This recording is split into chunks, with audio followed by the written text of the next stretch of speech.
Hey there, I am in Yellowstone National Park, Wyoming. This is America's first national park, and I am doing a whole bunch of videos here. First, I'm going to be going to the Fountain Paint Pot and the Firehole Canyon. So let's hit the road. So my first stop is on the Madison River.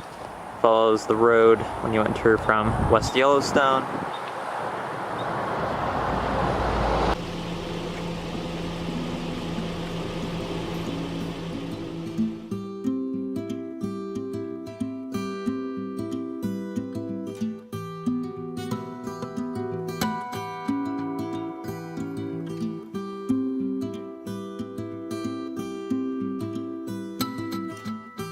That is Mount Haynes, 8,218 feet tall.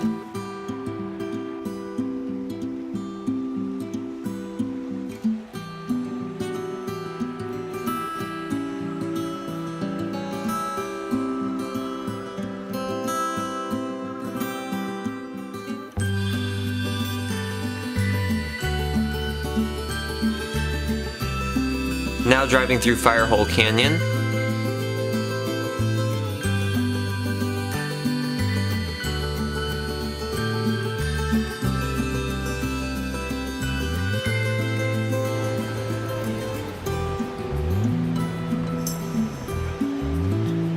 This is Firehole Falls. It's definitely not the tallest waterfall in Yellowstone. It's about 40 feet tall, but it's still impressive nonetheless. This waterfall serves as a fish migration barrier. There can't be upstream migrations of spawning trout because of the falls. The upper Madison River was totally barren of fish during the Hayden expedition, which they noted, but some species like rainbow trout were introduced in the 20s, and now it's a prime fishing area.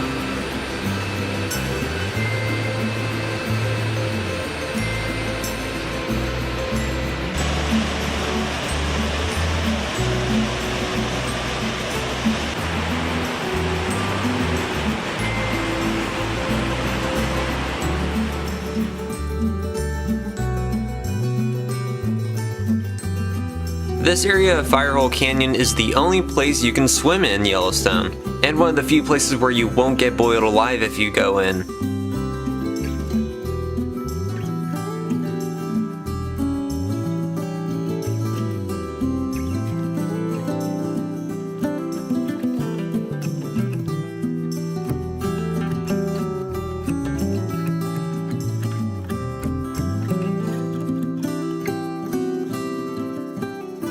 During the Nez Perce War in August 1877, more than 600 Nez Perce camped in the woods near here. They were all trying to escape to freedom in Canada. This was about the halfway point from where they were pushed out of their homeland in eastern Oregon. Unfortunately, they would be overtaken and captured just 40 miles from the Canadian border in late September. During this camp, some Nez Perce scouts found a camping tourist party near their camp, so they did capture the tourists and told them to stay hidden as a provision to protect themselves against any intelligence of their location getting to the US Army.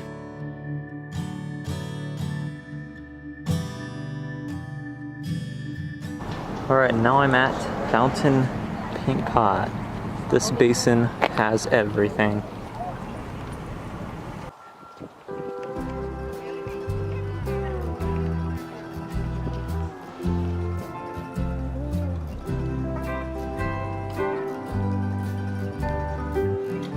This is the Celestine Pool, one of the most beautiful hot springs on the trail because of its deep blue color.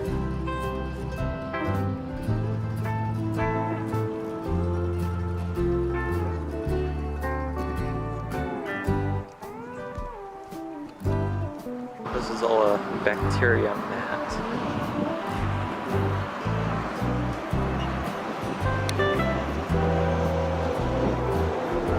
That is the Silex Spring, named for its silica-lined bottom. The hot water dissolves silica from the underlying volcanic rock, and there's lots of thermophiles in this one particularly. That is the Fountain Paint Pot, a boiling mud pot. This is one of the more unique features at Yellowstone. All that mud is basically clay minerals and silica.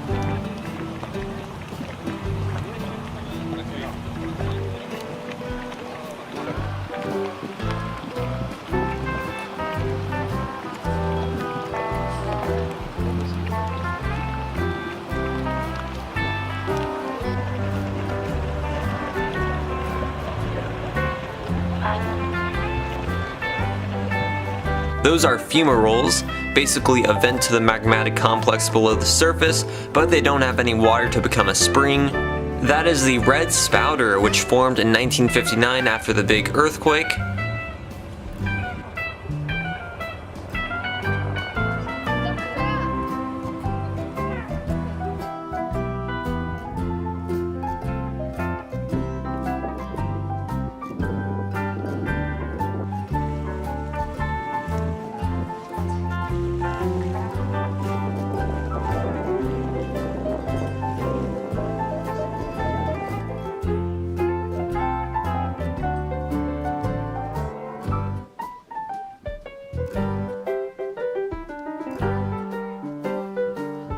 There are several geysers in this area. Most of them are doing nothing or just letting off a little steam.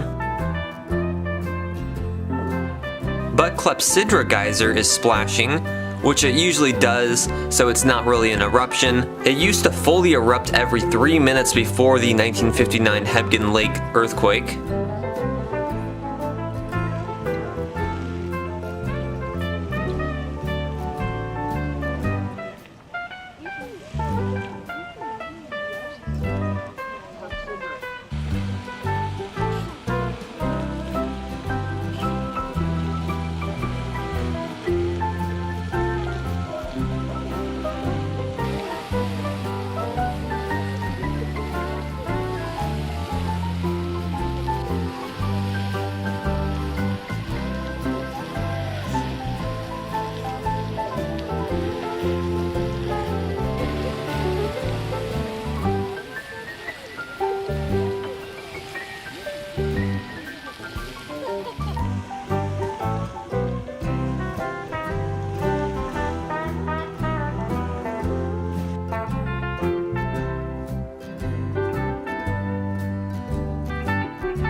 I am at the Midway Geyser Basin in Yellowstone National Park, Wyoming.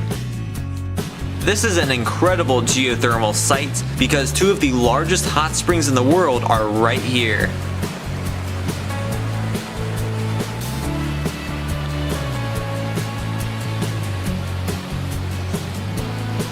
When the famous poet Rudyard Kipling visited this place, he referred to it as Hell's Half Acre, and that name is kind of stuck.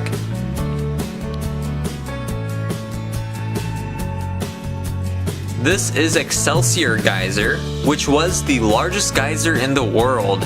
Its last true eruptions occurred during the 1880s, and those eruptions pretty much broke it. It was the most powerful eruption on Earth at the time because it sprayed up to 300 feet in the air. These violent eruptions caused damage to the silicon lining, so the gas leaked out and it lost its thermal energy. So now it's just a big spring.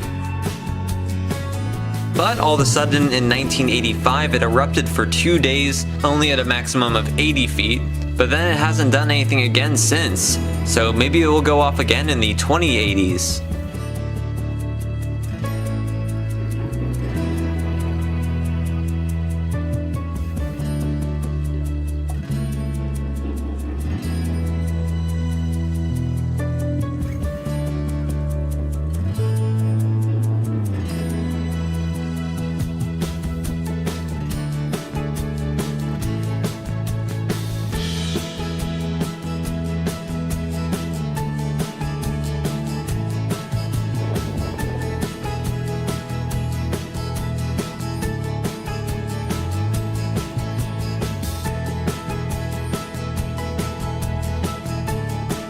The highlight of Midway Geyser Basin is the Grand Prismatic Spring.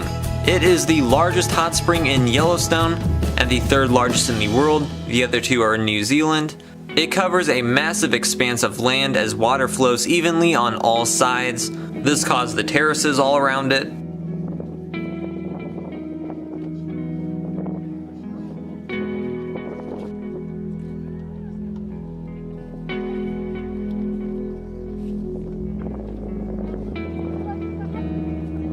The members of the Hayden expedition named it, and its colors were a popular subject of their artist Thomas Moran.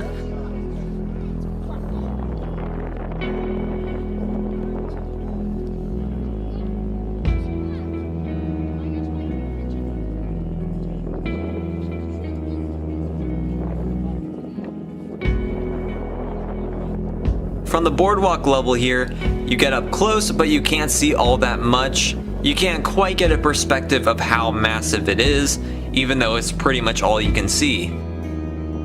It is also very hot and steamy on this part of the boardwalk. All these layers of color are caused by thermophiles, which are bacteria that thrive in this heat, and the colors become increasingly cooler as it goes towards the center.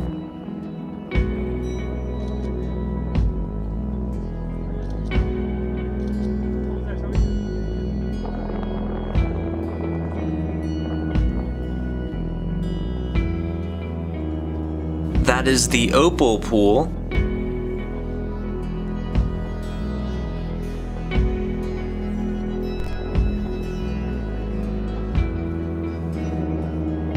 And this is the turquoise pool, named by the Hayden expedition for its gem-like blue water. This pool is connected with Excelsior Geyser. Now I'm going to hike up the hill behind Grand Prismatic Spring for an aerial view of it. This is going to be really cool.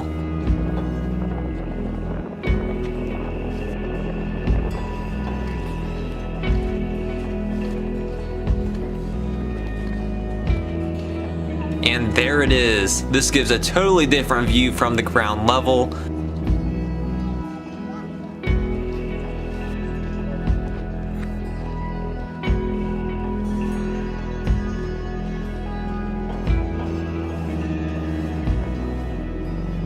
All that steam is discharging 560 gallons of water into the air per minute. And you can see the thick steam coming from Excelsior Geyser back there. That is emitting about double the amount as Grand Prismatic Spring.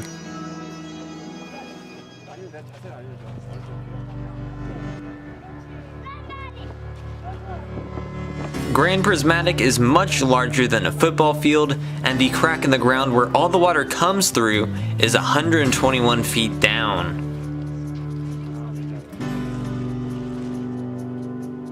I highly recommend going up the hill to see it from above. Most people go on the boardwalk but don't do this. It is totally worth it and really unbelievable when you see it from above. Now I'm at the Black Sand Basin, which is pretty close to Old Faithful and the Upper Geyser Basin, but it's very overlooked for that reason. This is a nice break from the crowds.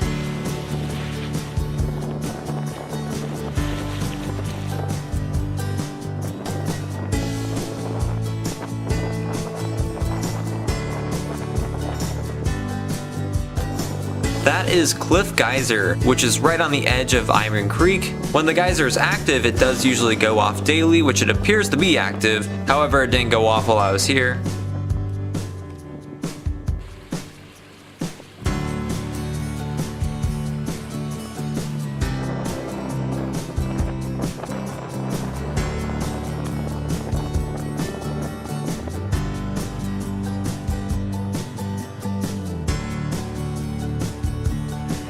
This was Handkerchief Pool. Back in the old days, visitors would drop their handkerchiefs in and convection currents would bring it quickly back up to the surface freshly laundered. This is Sunset Lake, which has a shallow soft center bottom, and it also has a large bacterial mat. It used to erupt before the big 1959 earthquake. There you can see the hills of the Yellowstone caldera, so they're basically the rim of the supervolcano.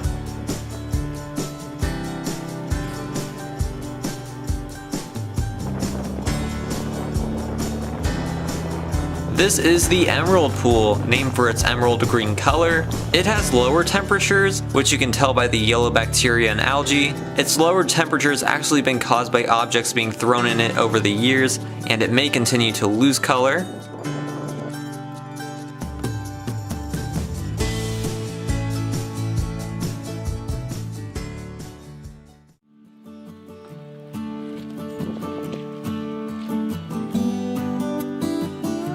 This is Old Faithful at Yellowstone National Park, Wyoming, the most famous geyser in the world.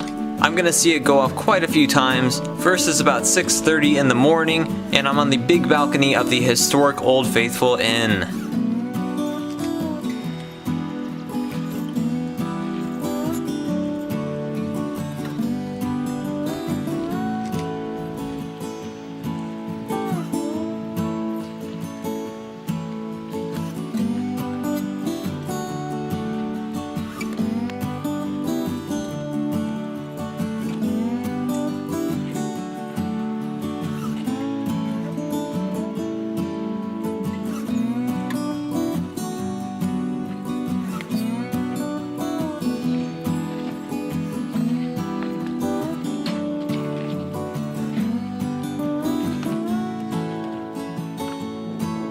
Now walking out onto the boardwalk where most people view it, it does get very packed on here throughout the day during summer, so Old Faithful does require some serious patience for a good spot.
Now I'm gonna head into the Old Faithful Visitor Education Center.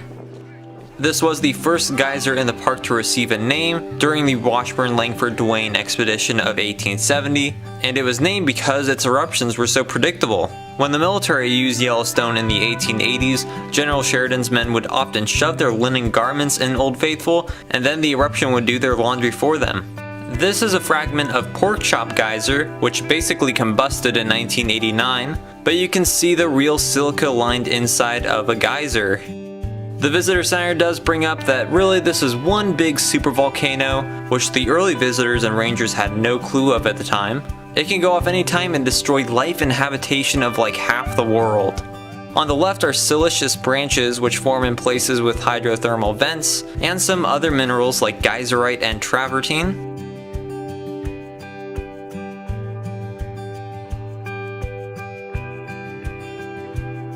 As Old Faithful has been the star attraction of the world's first national park, people have been visiting for over 100 years, and there's been lots of Old Faithful merch.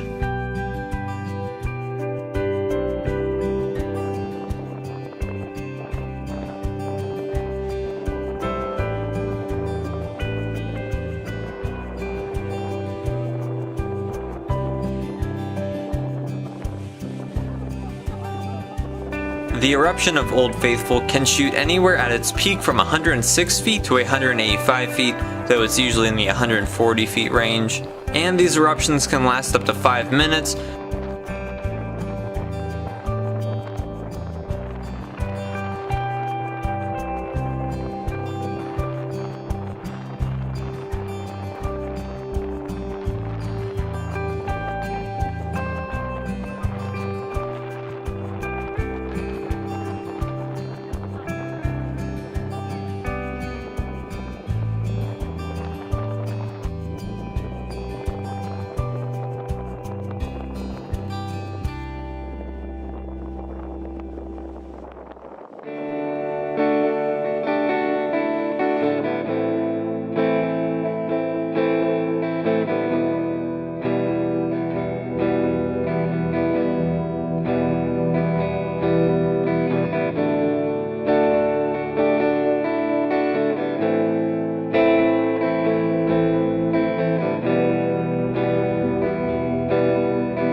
More than 1 million eruptions have been recorded over the years.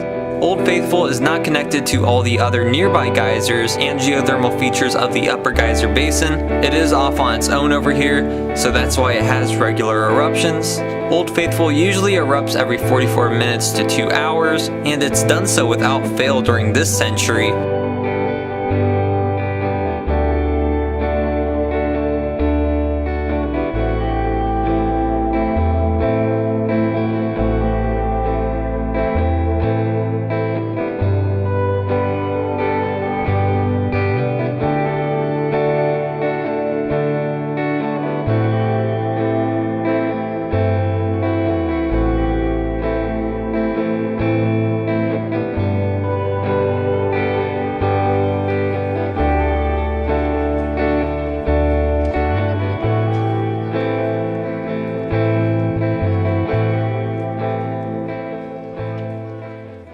This is the Old Faithful Lodge, which is not the Old Faithful Inn. The lodge used to be a whole bunch of old cabins, but was consolidated into one big complex by Gilbert Stanley Underwood in 1926. There's a big window with a view of Old Faithful from the inside.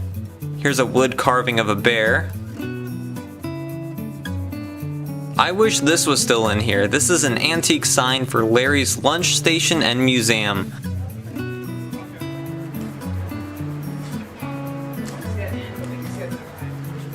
Because Yellowstone is a constantly changing environment, it is very possible that Old Faithful can stop erupting one day. One big earthquake could change its timing or stop it altogether.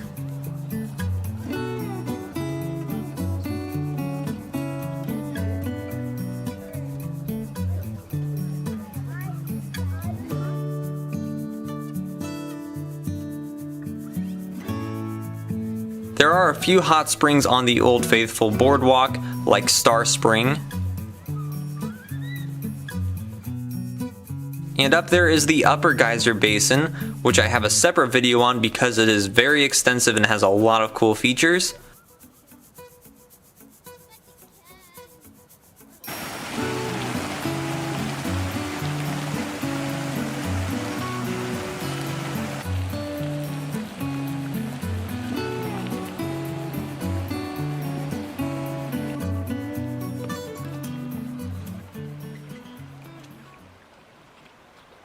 So I found something I didn't know about.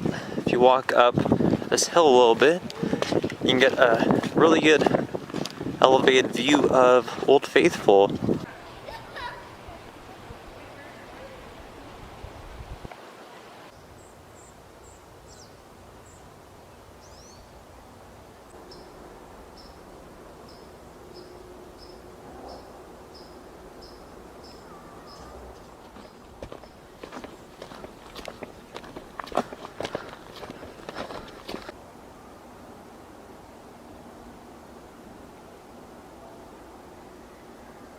And here is the view of Old Faithful from above. Never been up here. This is pretty neat. You can see the Old Faithful Inn. Wish it would go off right now. That would be a pretty neat view.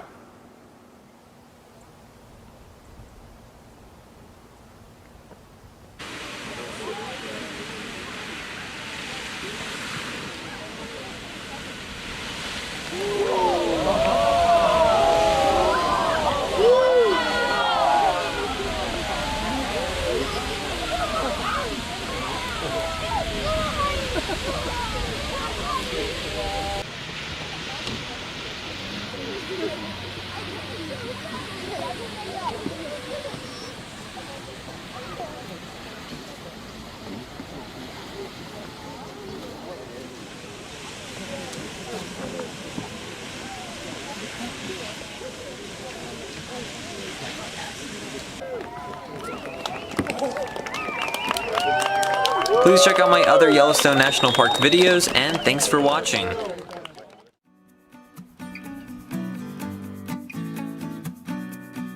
This is the Old Faithful Inn at Yellowstone National Park, Wyoming. Of all the classic national park lodges, I think this one is my favorite. The inn is the largest log building in the world, and it's only a short walk away from the world's most famous geyser, Old Faithful.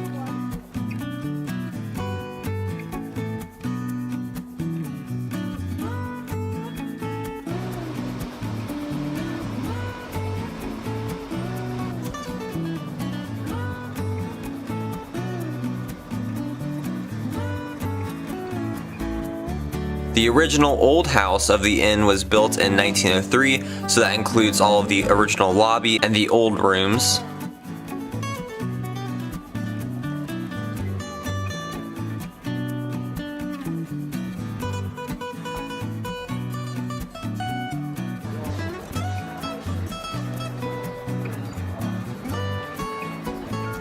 These are the iconic red doors at the entrance.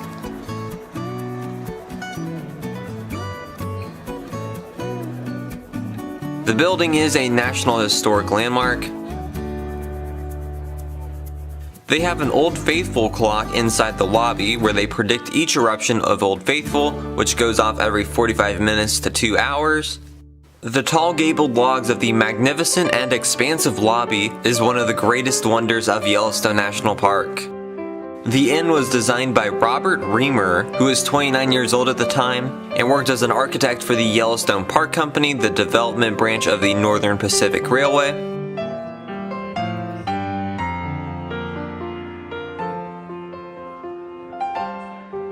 There's a huge stone fireplace in the lobby with an ironwork clock.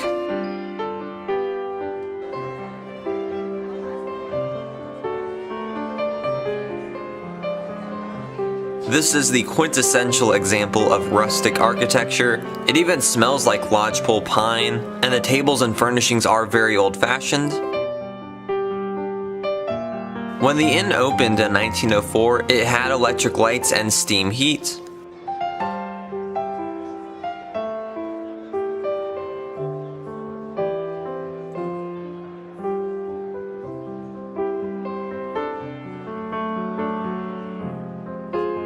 Up on the third floor is the staircase to the Crow's Nest, a platform way up towards the ceiling 92 feet above the lobby floor. You used to be able to go up there, but after the 1959 earthquake, they've blocked it off to the public, unfortunately. I've always really wanted to go up there.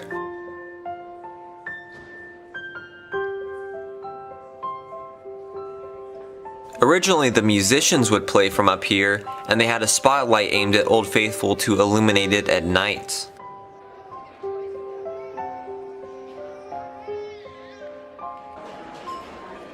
This is the dining room, a very fancy place to eat with log scissor trusses. It does look very much as it did when it served its first guests over 100 years ago. And there's some old paintings depicting Yellowstone geysers like Old Faithful.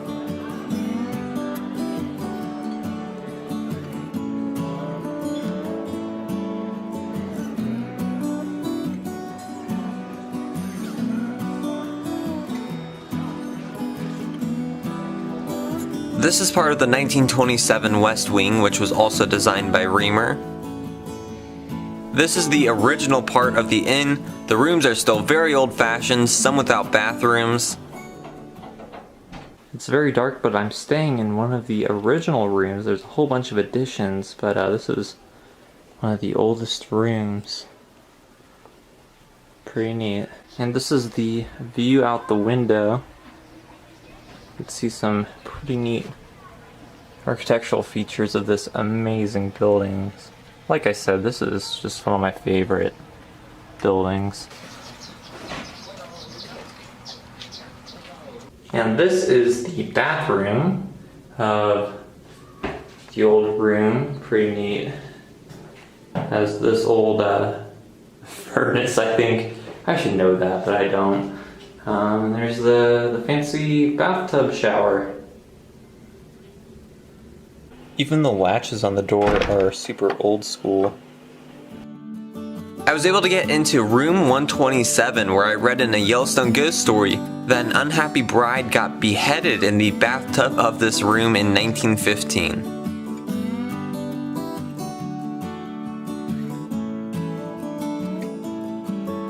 There is a huge balcony on the front of the inn, and it's positioned so that you can look at Old Faithful from it. So I took advantage of it at 6:30 in the morning to watch an Old Faithful eruption.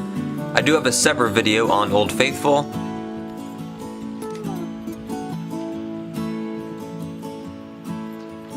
I've been to Old Faithful in winter. The inn is completely shuttered and looks abandoned, but then it's so crowded in the summer.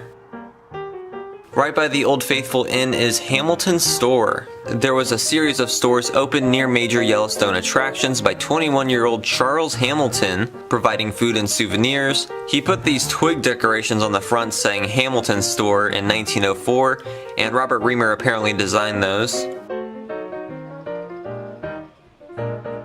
This building was actually built in 1897 as Clamor's General Store, but Hamilton purchased it in 1902.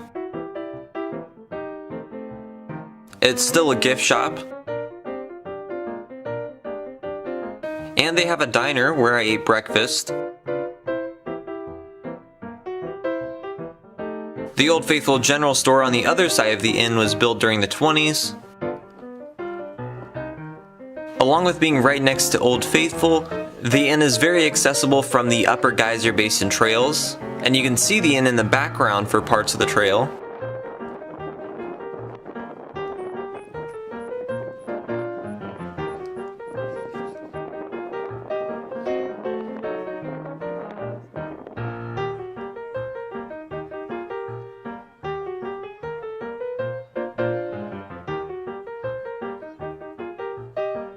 President Theodore Roosevelt visited here in 1903. Calvin Coolidge and Franklin D. Roosevelt have also stayed here.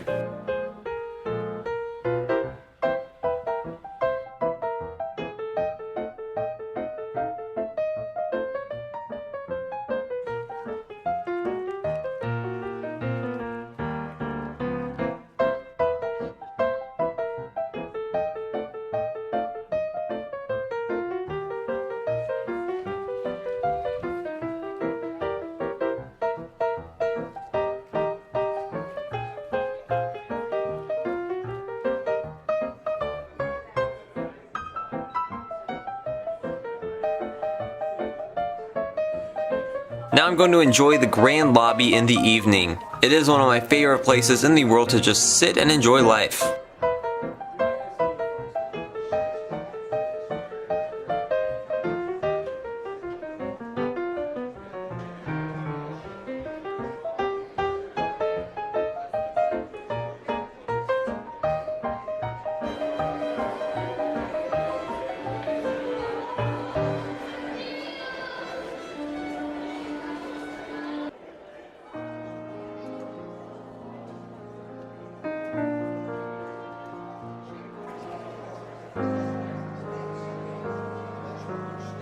There's one popular story that on August 25th, some unknown year in the early 1900s, a freak blizzard struck the Old Faithful area, and the guests were trapped inside the inn, so they celebrate Christmas in August.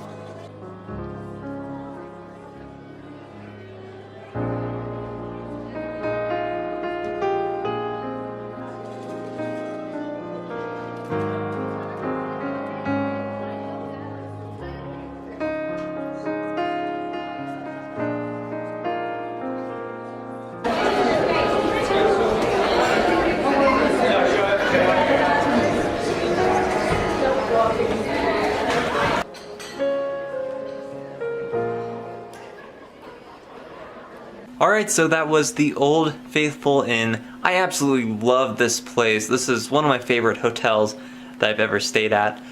Just so you know, if you want to stay here, you need to arrange that on May 1st of the year before you're gonna come. But it's freaking expensive, but I would say it's well worth it for, you know, just a night. Especially these old rooms, very historic, very neat.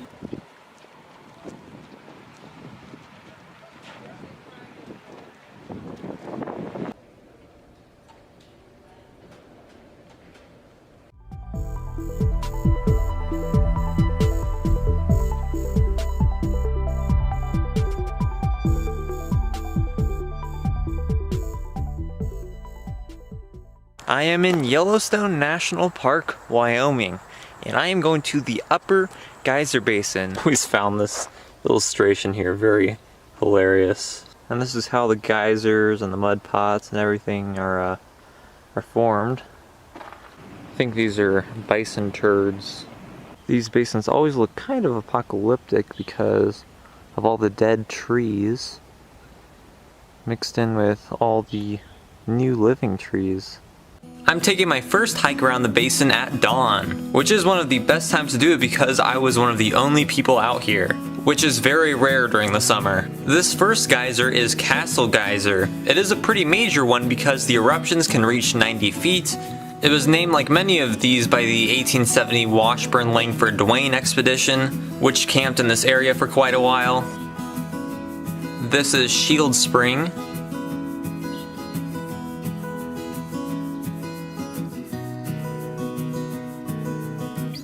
The Upper Geyser Basin is the largest in the world and holds about 25% of the world's geysers alone. Old Faithful is right by the Upper Geyser Basin, however the reason it goes off so faithfully is probably because it's not connected to the basin. It's a standalone and its plumbing isn't connected to any of these other geysers or features.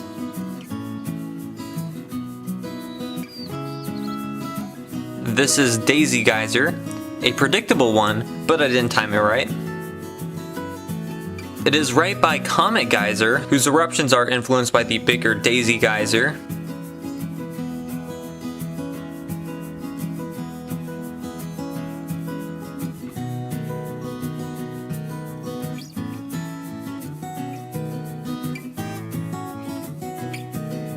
That's Splendid Geyser, infrequent, but its eruptions can reach up to 200 feet. Here's one of my favorite geysers in the park, the Grotto Geyser. To me it looks like the top of a troll's head with a long nose and two eye sockets, but I also agree it looks like a grotto. During the 1870 expedition, one of its members climbed into the grotto, and then it started erupting, but he did get out alive.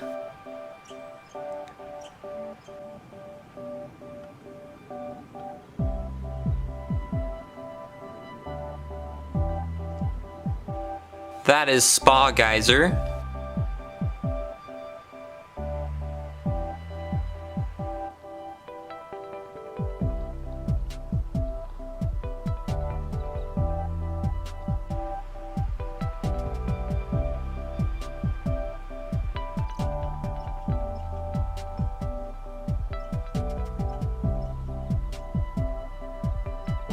The Firehole River runs through several nearby geyser basins like Midway, so that's where a lot of the geothermal waters drain. This is Riverside Geyser, located right on the bank of the Firehole River. It is isolated and has its own plumbing system. It appears to be overflowing and getting ready for an eruption at some point.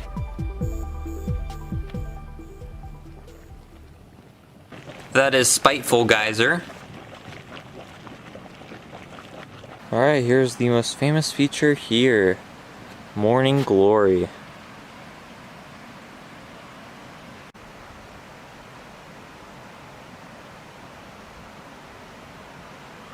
But it's actually fading glory. It used to be much more colorful, but over the years, tons of people have been leaving their trash in there, so it's been clogging up the hole. So it's actually lost a lot of its color, and they do have to drain it and everything.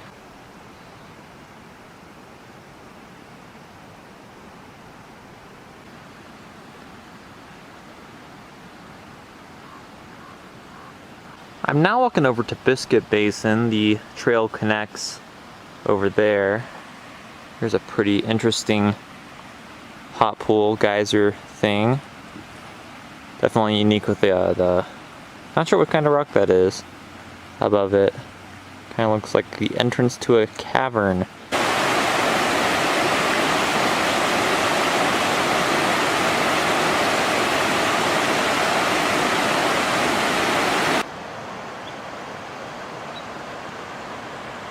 Wow, look at Artemisia Geyser. Never seen this one before. This is huge.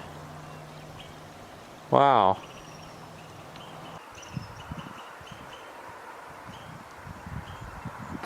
I'm sorry. It kind of looks like a sperm cell.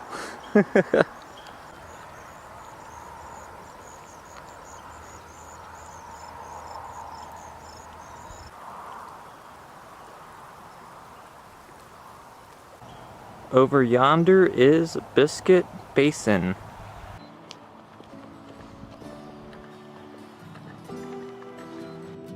This basin got its name because of the biscuit-like center that lined the edge of Sapphire Geyser's crater, but the 1959 earthquake also ruined that geyser.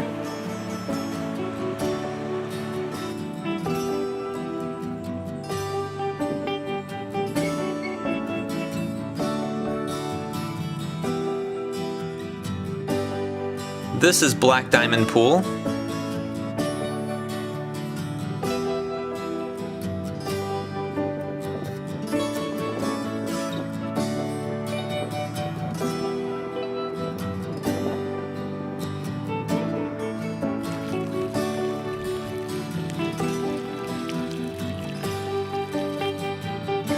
This was the Sapphire Geyser, but it's now the Sapphire Pool because of the earthquake that also caused it to double in size.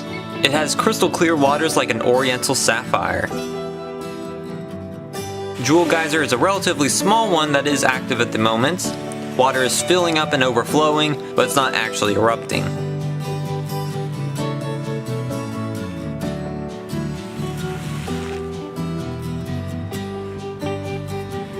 Shell Geyser has a weird gold center lining.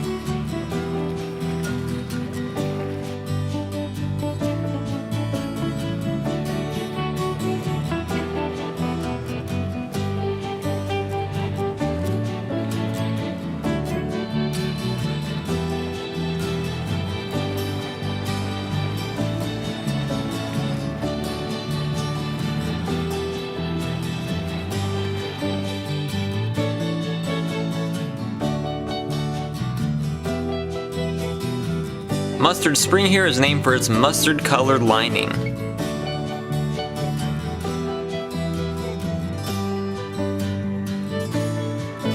And that is the Black Pearl Geyser.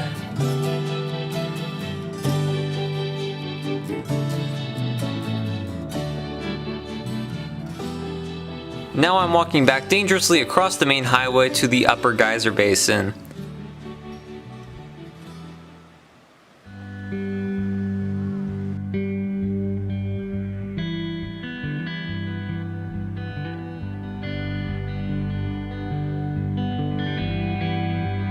Now I'll be taking other parts of the labyrinth-like boardwalks of the Upper Geyser Basin, stopping by the Grotto Geyser again. It is much more active right now, but still not ready for eruption.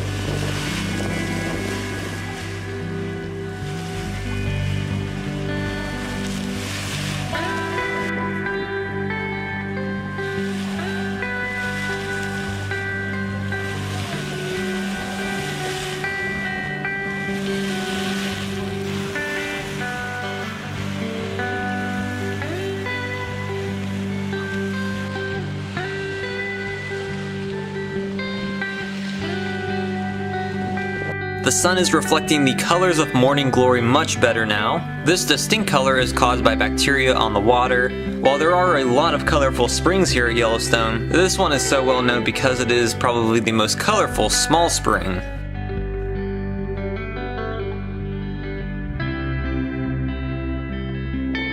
Morning glory has actually erupted as a geyser a few times.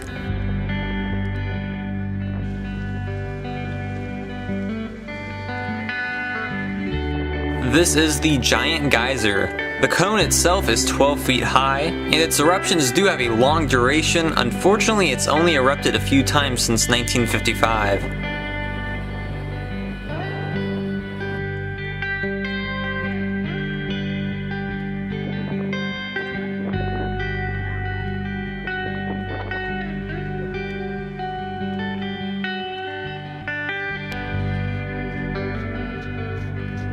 This is the Beauty Pool, perhaps the largest spring in the basin.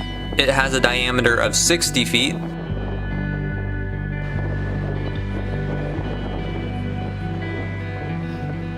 This is Economic Geyser, which used to erupt regularly but has been dormant since the 1920s.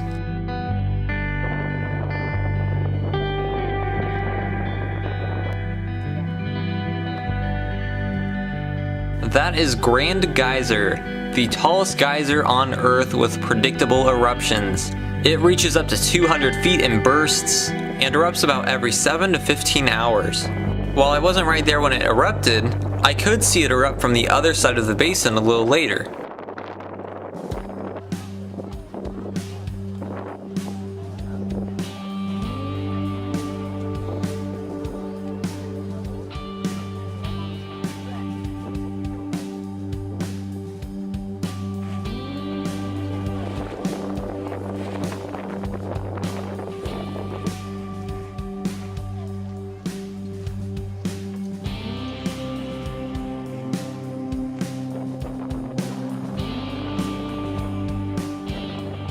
That's Prismatic geyser.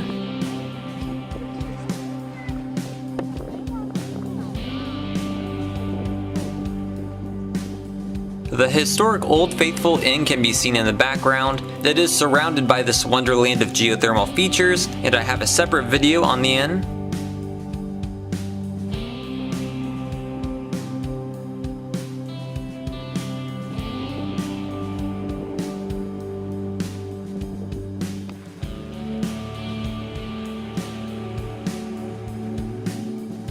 Now I'm on Geyser Hill, which is an elevated part of the basin right by Old Faithful.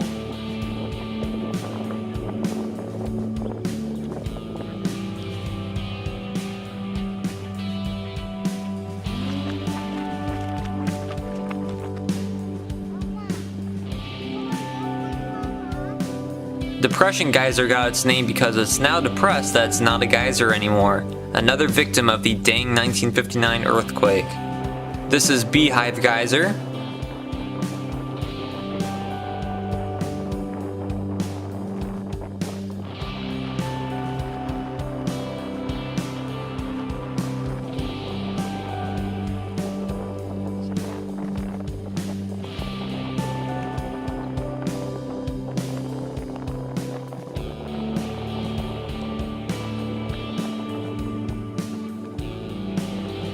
There's lots of scathing hot runoff trickling down Geyser Hill into the fire hole.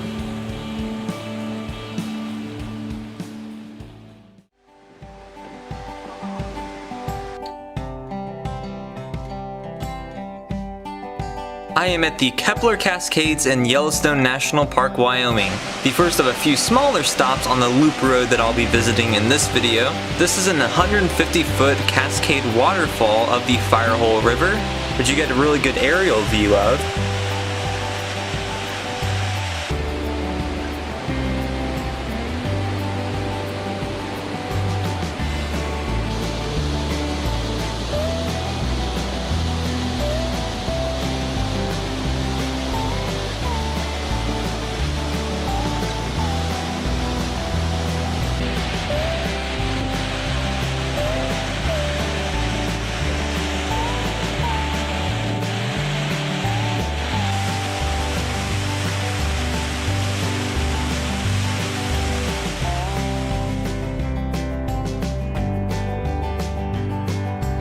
Isa Lake is a little-known Yellowstone site on the Continental Divide at 8,262 feet above sea level. What's cool about this little lake is that it's the only natural lake in the world which drains into two oceans. Some of this water is going to flow west into the Firehole River, which will then flow into the Missouri and the Mississippi rivers, which then empties into the Gulf of Mexico. In the spring, some of this water will run east into Shoshone Lake, which drains into the Lewis River, which then drains into the Snake River, and then drains into the Columbia River, which then eventually drains into the Pacific Ocean. I am at the West Thumb Geyser Basin in Yellowstone National Park, Wyoming. Perhaps the most unique of the Yellowstone geyser basins because it's right along the banks of the Yellowstone Lake. This is the 1925 ranger station at the start of the trail. The name West Thumb derives from the 1870 Washburn expedition. They camped nearby here and thought that the lake projected a thumb from this angle.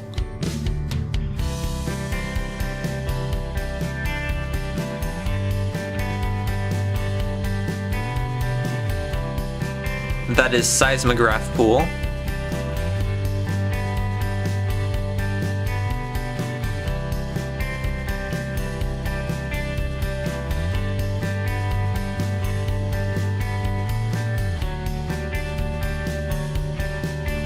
Lakeside Spring is in fact along the lakeside.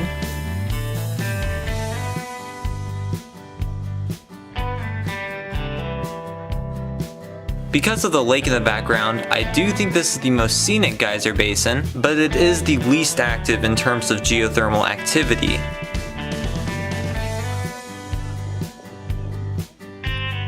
There's some fish. I have to say, Yellowstone Lake is one of the cleanest bodies of water I've ever seen.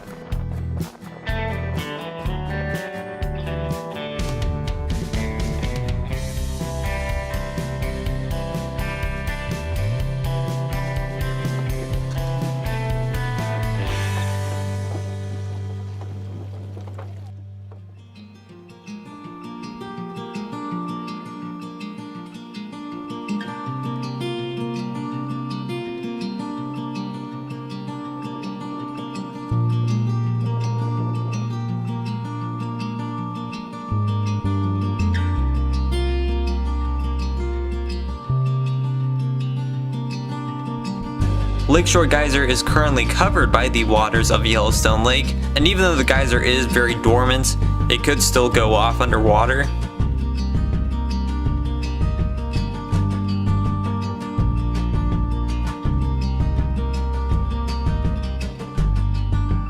This is the fishing cone named by the early explorers because they used to stand on it and fish. Then they would parboil the fish in the vent of the geyser. It hasn't erupted since the 1930s. And this is the Big Cone Geyser. That is very cool.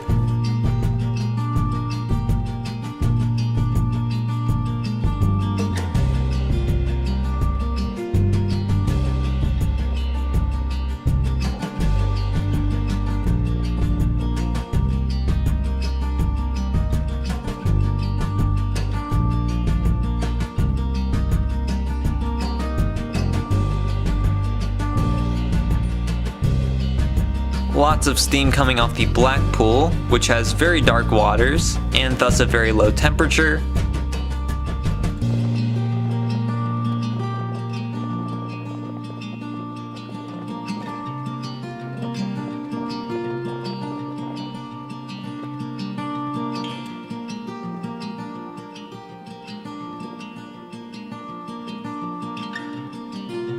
This is the Abyss Pool, the deepest known pool in Yellowstone National Park. This one, like Morning Glory, has also been victim to tourists throwing stuff into the abyss, which has lowered its temperature.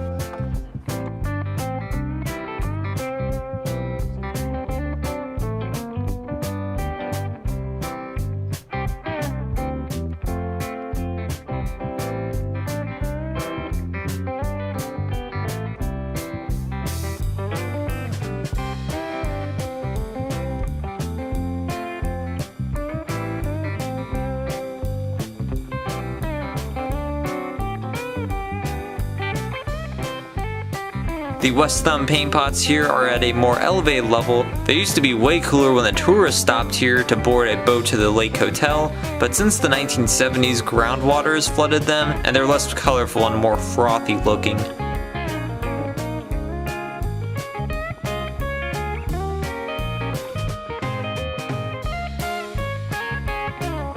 Now I'm going to be driving along the western shore of Yellowstone Lake to Fishing Bridge.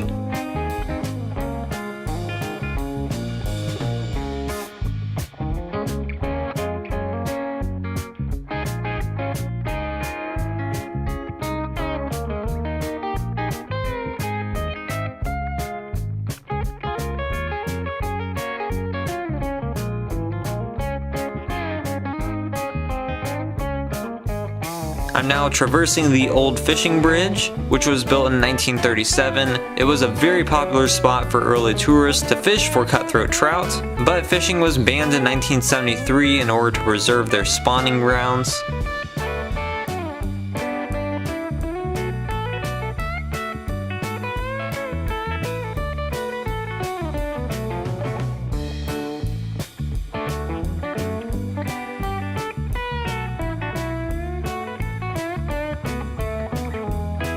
Now I'm at the Fishing Bridge Visitor Center and Trailside Museum. The building is a National Historic Landmark and was completed in 1931. It is a beautiful rustic building. Also, that spelling of museum on the sign really annoys me. It's currently a museum of Yellowstone avians, still with very old-fashioned displays and taxidermy. These are examples of Yellowstone Lake shorebirds.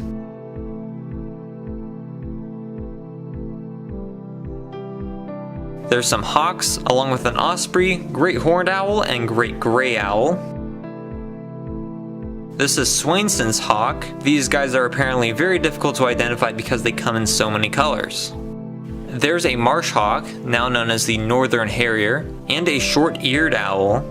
Several types of woodpeckers along with the belted kingfisher. That's the common raven of death. The decapitated head of the American white pelican.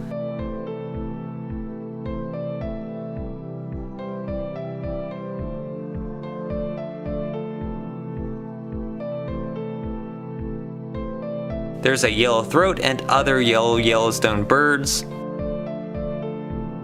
like the western tanager, a big seagull and baby seagulls,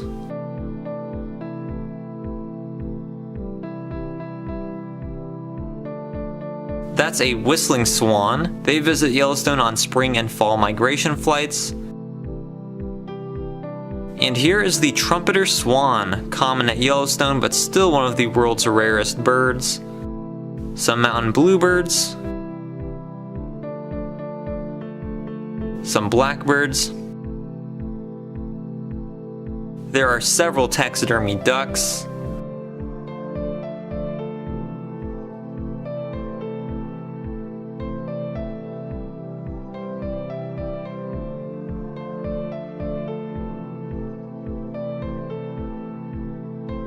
That's the great blue heron. Right next to the antler chandelier is a symbol of America, the bald eagle, suspended in flight.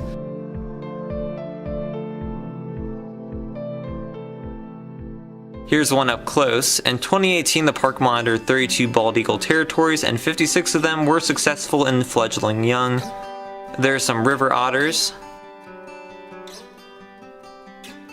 That is the largest known fish ever caught here at Yellowstone National Park, a 37-pound lake trout. Like all national park visitor centers, there has to be a topographical map. I will say this is the most well-preserved of the old-fashioned museum visitor centers in Yellowstone now, and I hope it stays this way. Now outside, you can walk right out onto an overlook of Yellowstone Lake.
And there is the old fishing bridge.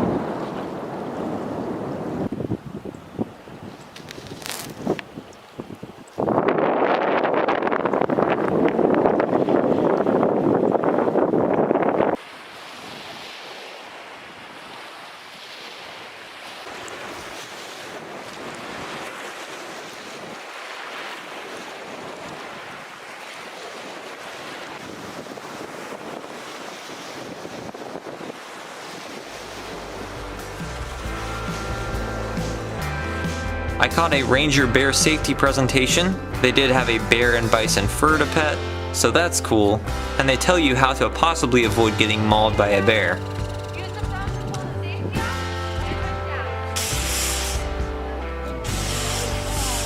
Here's one of the old yellow buses over here at Fishing Bridge fueling up. These started in 1925, although this isn't one of the original cars. And finally, I'm gonna stop inside the historic Fishing Bridge General Store. This one was built in 1931 and has some really neat architecture. It's still a gift shop, and they also have a retro diner.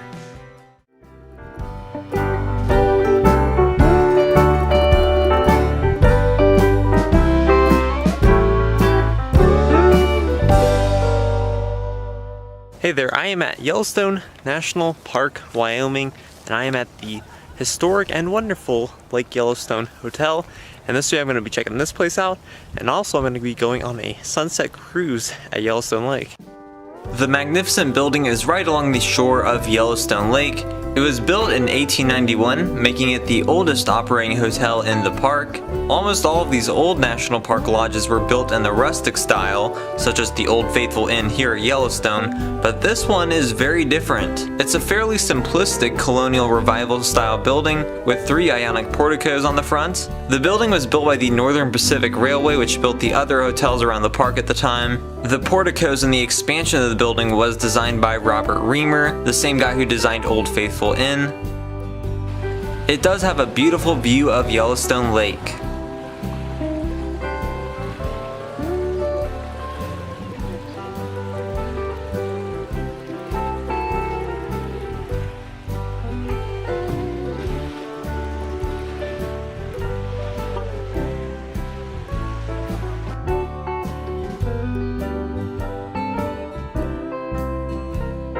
The building was recently declared a National Historic Landmark.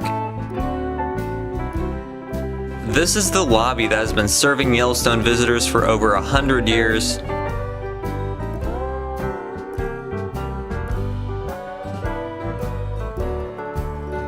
There's some neat tile work and designs on this fireplace. It also has a really cool old water fountain. Here's a little historical display.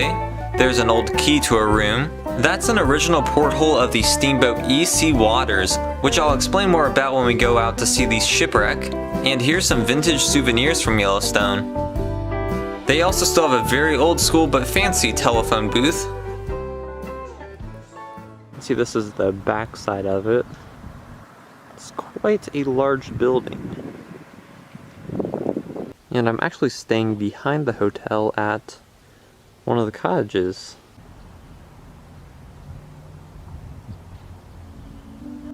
The area is fantastic for wildlife viewing because, as you can see, there's wildlife running around the property. There's a bison walking right next to the cottages.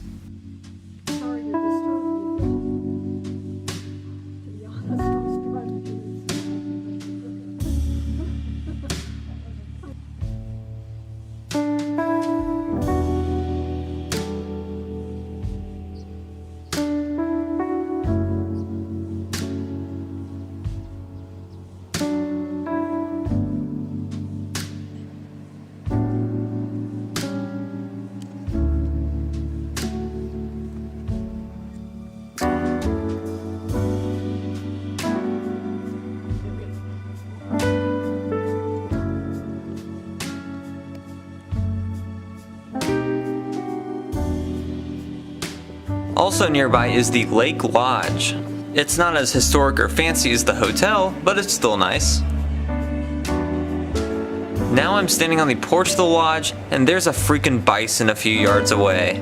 And I will say, people get scary close to these animals. Even I'm kinda stupid and wanna get up close for my pictures, but still, some people a little too close.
This is the Bridge Bay Marina, where I'm going to be taking a scenic cruise on Lake Yellowstone this evening.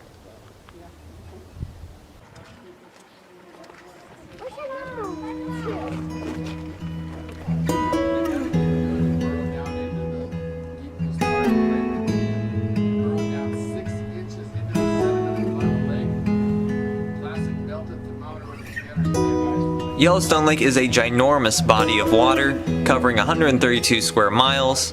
Its greatest depth is 394 feet, though the average is about 139 feet. It is the largest freshwater lake above 7,000 feet in North America.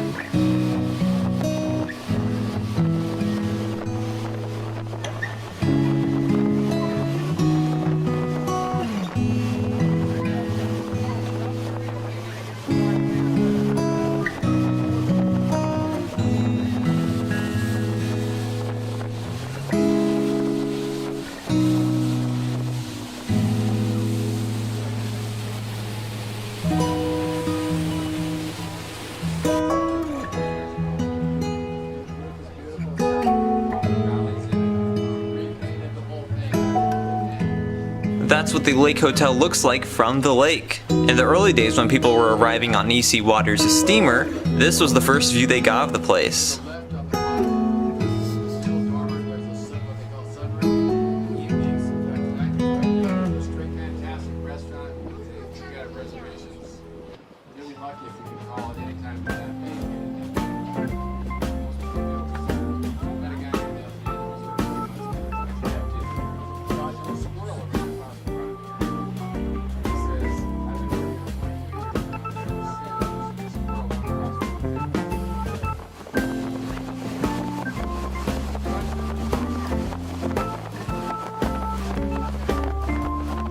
There is a small island out here named Dot Island, and it has an interesting history.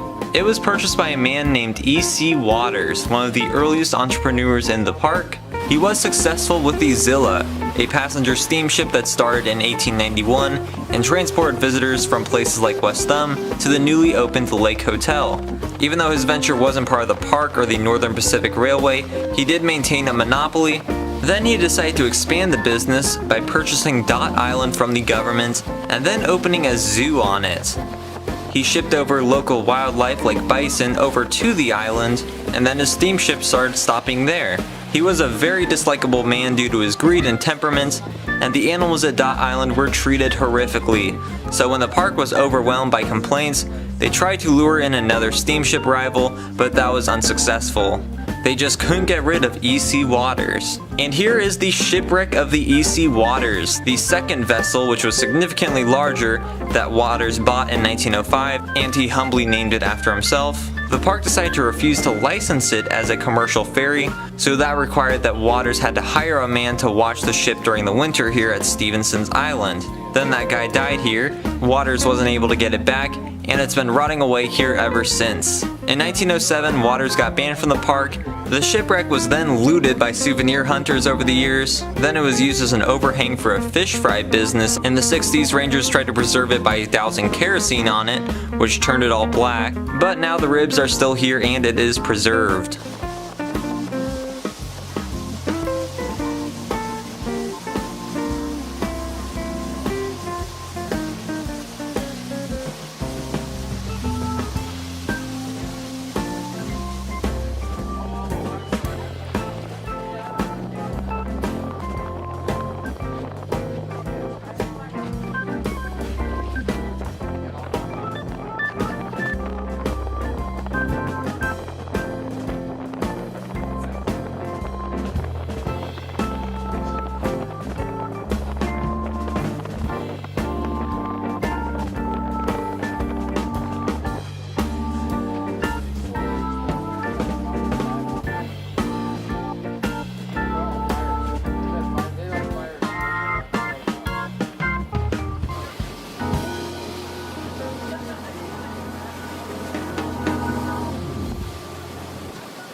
Now I'm going to enjoy an evening at the Lake Hotel.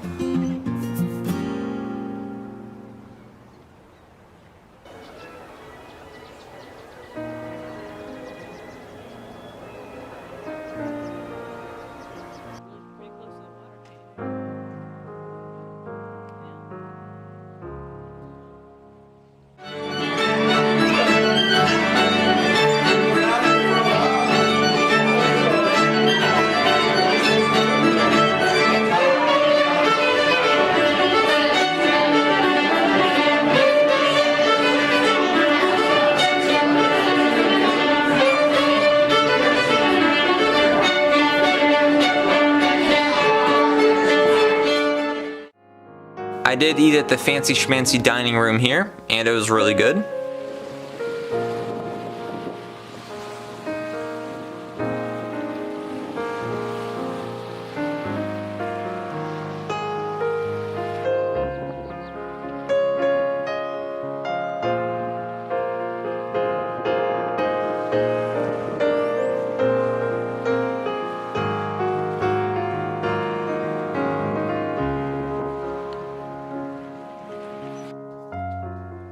Please check out my other Yellowstone National Park videos, and thanks for watching.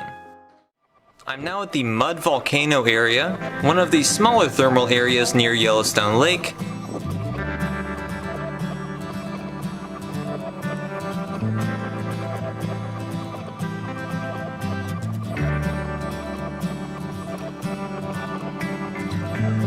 This is the frightening Dragon's Mouth Spring. There is a serious amount of steam coming out of there along with lots of boiling water. It does make some interesting noises, perhaps that of a dragon inside the cave.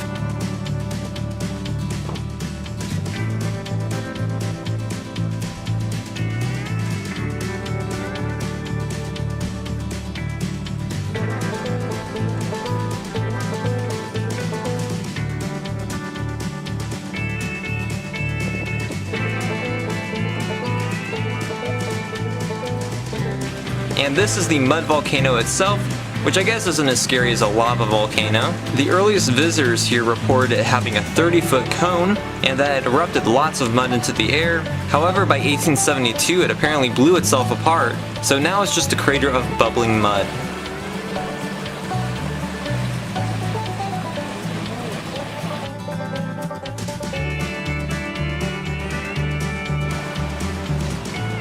The mud volcano is an overlooked stop, but it's a really cool and unique one. I'm now traveling through the Hayden Valley, a large open expanse along the Yellowstone River between Yellowstone Lake and Canyon.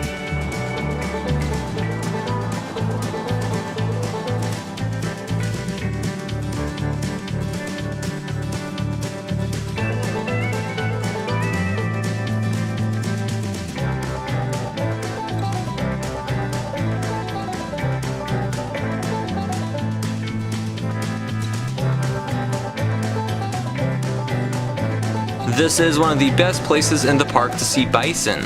Unfortunately, there's no big herds this time, but still there's always quite a few around.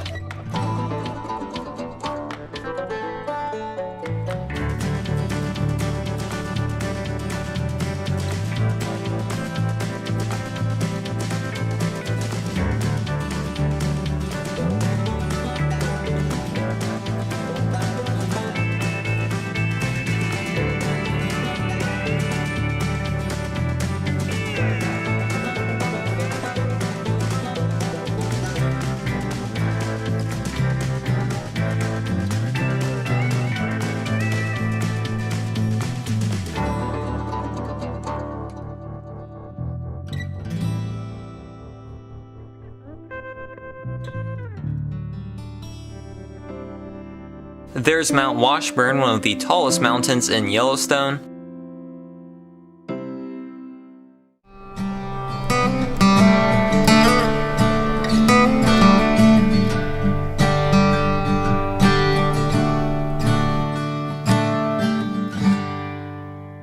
Hey there, I am in Yellowstone National Park, Wyoming, and I am at the Grand Canyon of the Yellowstone. Yellowstone has its own Grand Canyon. Not quite like the actual Arizona Grand Canyon, but still pretty neat, so we're gonna go check this out.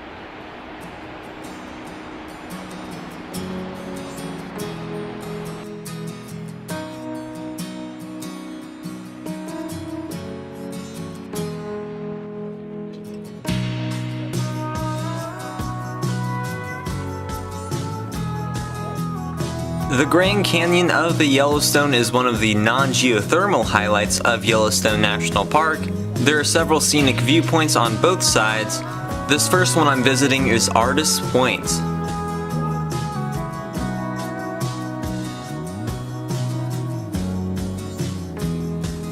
In total, the Grand Canyon is about 24 miles long, and in this area of the canyon it's about 1,200 feet deep.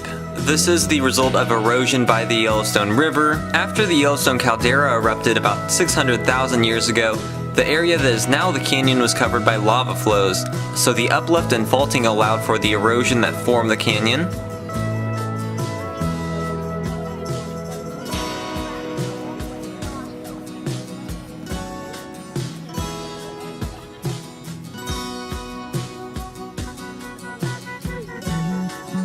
This area has been covered by glaciers during several ice ages, and one of the glaciers did fill this canyon at one point.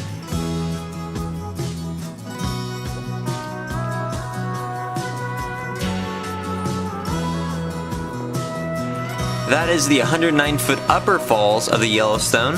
It is upriver from the lower falls that can be seen from the grandest part of the canyon, which we just saw. I can't get this viewpoint from a distance, but the brink of the upper falls are unfortunately inaccessible right now. That sucks, the view over there is really cool too. But the trail to the brink of the lower falls is open, so let's take that.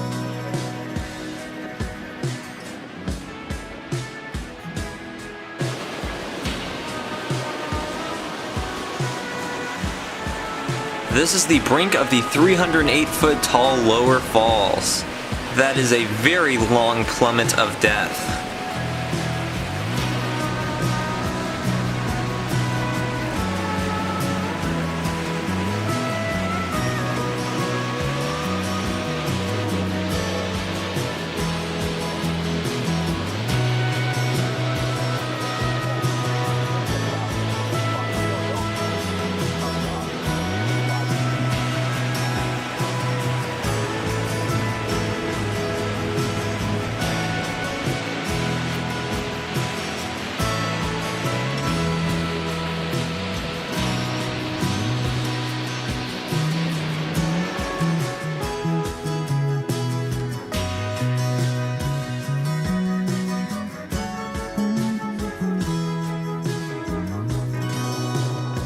Here's another view of the Grand Canyon from lookout points.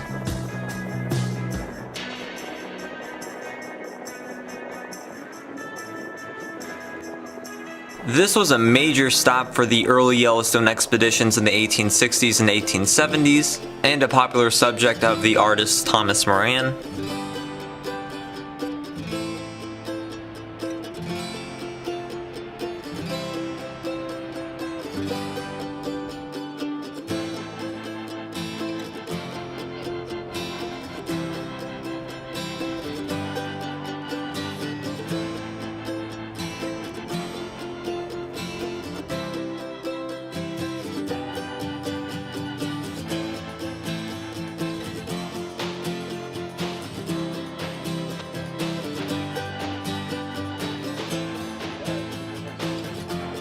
I'm now going to take in the vista at Inspiration Point.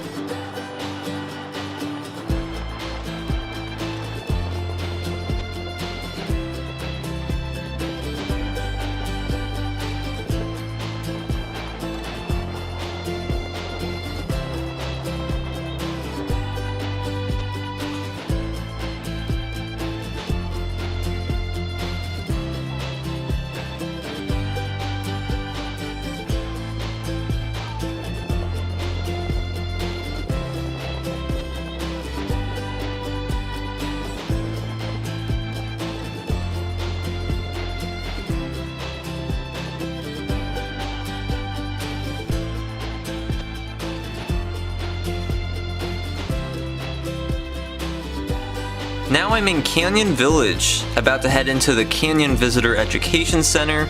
This area became the first big project of Mission 66, which was designed to improve and update infrastructure across America's national parks, and this visitor center is one example of that. This visitor center focuses a lot on the earthquakes that happen here. Due to the Yellowstone caldera being so active, there are about 1,000 to 3,000 earthquakes within the park each year. That's a big topographical map of the Yellowstone caldera.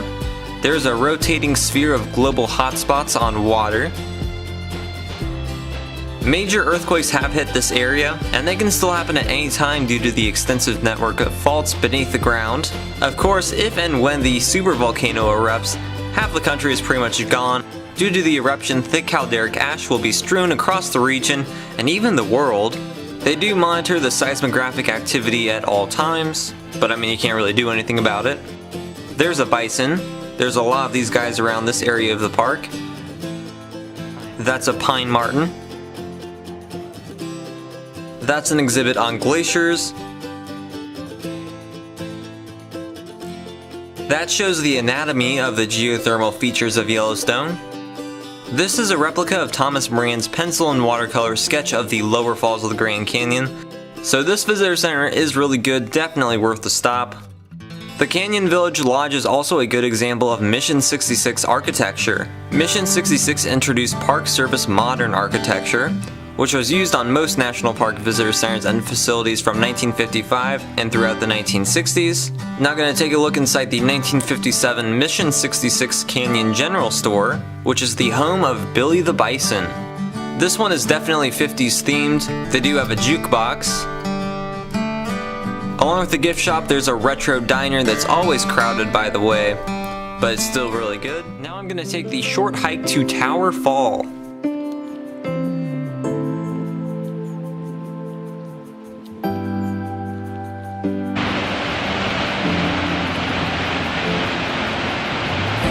The fall plunges 132 feet, and its name comes from those rock pinnacles at the top.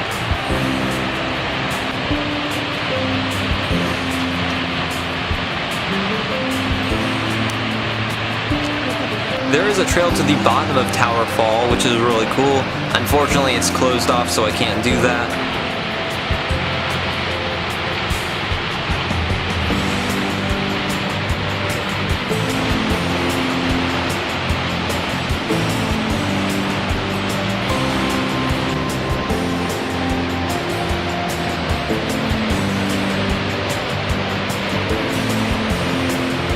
There's a protest set up here by the Buffalo Field Campaign, whose mission is to stop Yellowstone bison slaughter. This is the 1912 Tower General Store. This one originally served stagecoaches stopping here along the main road. There's a vintage Yellowstone yellow bus crossing over a very old bridge.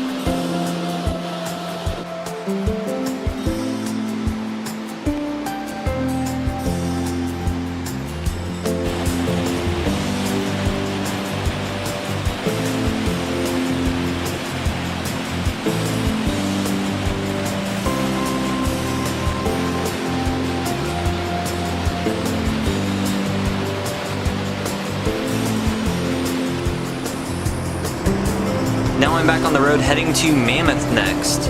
I have a separate video there, but there's lots of scenery along the way.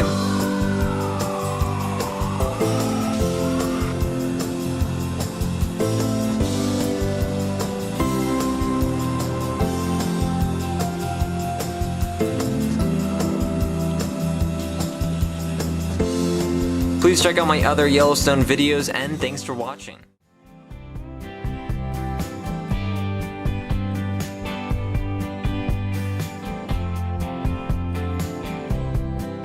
I am at Mammoth Hot Springs in Yellowstone National Park, Wyoming. This is a massive hot spring complex that has been one of the most famous sites in the park for over a century. The large travertine hill was formed over thousands of years as hot water from the springs cooled and deposited calcium carbonate. This is outside of the Yellowstone caldera, but the energy comes from the same magmatic system that fuels all the other geothermal features within the caldera. There is a large network of fractures and fissures that form a plumbing system underneath Mammoth Hot Springs, and that's how all the hot water gets up here to the surface.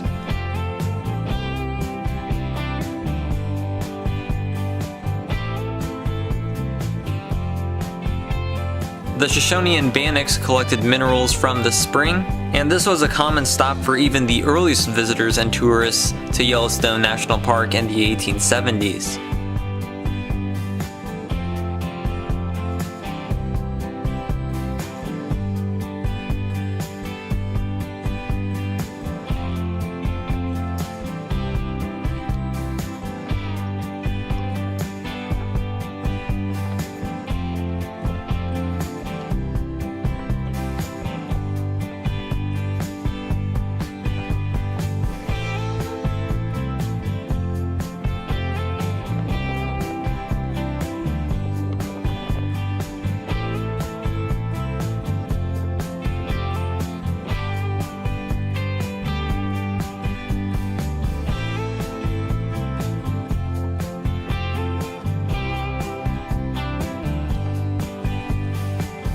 This is the Mound Terrace, considered one of the most beautiful springs in the park.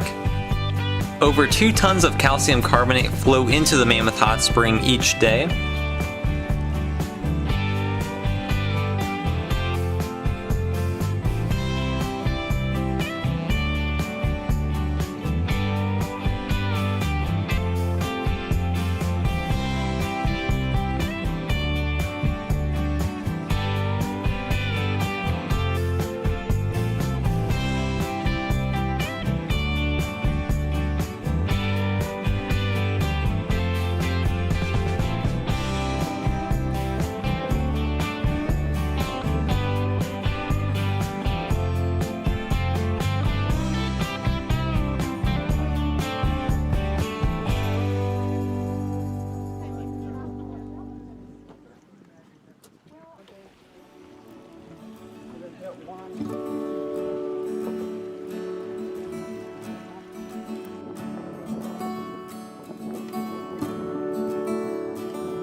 I'm now just about at the summit of Terrace Hill. While there are still terraces, it's still mostly flat up here, but it has some pretty interesting features and the views from here are unbelievable.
Now at ground level near the Mammoth Historic District and Fort Yellowstone, which I have a separate video on, and here is one of the lower terraces. That's really freaking cool.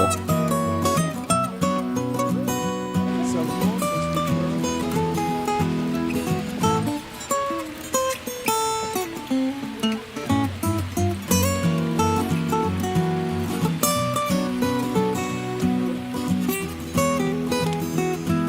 That is known as the Liberty Cap, or well, that's one of its many names, and it's believed to be an extinct geothermal feature that looks like a phallic. Please check out my other Yellowstone National Park videos, and thanks for watching.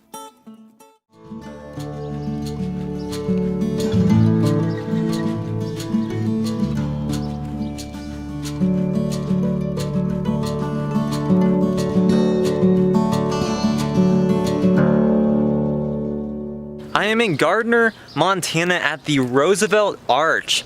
This is the northern entrance to Yellowstone National Park, and this arch was dedicated by President Theodore Roosevelt. This is the most historic and grand entrance of any national park, and something like the Roosevelt Arch would never be built again, so it is one of a kind. Gardner was the most popular entrance to Yellowstone a century ago, but not so much anymore. This archway was built when the Army was still 5 miles away at Fort Yellowstone. They thought there needed to be some grandeur at the entrance, so they started constructing this arch in 1903.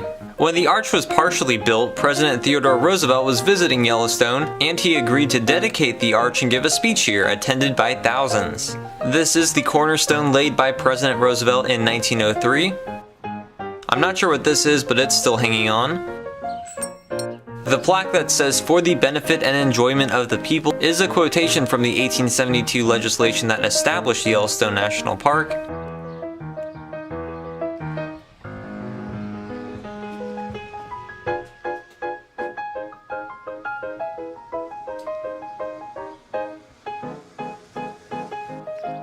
The arch is 50 feet tall, and it cost $10,000 to build back then, so it would cost about $250,000 now. President Roosevelt was no doubt an important conservationist who not only loved and respected great natural wonders like Yellowstone, but in office he created 5 national parks, 18 national monuments, over 55 wildlife refuges, and signed the Antiquities Act.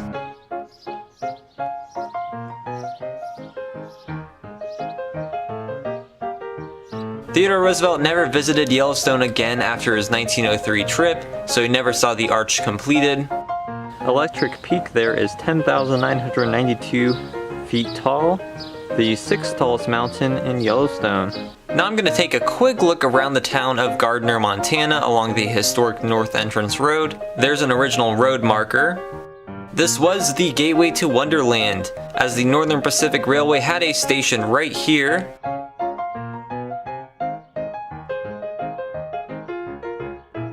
This building housed the W.A. Hall Company, and that wall advertisement was painted in 1903. This was the W.A. Hall General Store until 1954, and it was basically an old-timey grocery store, and it's now a Yellowstone gift shop.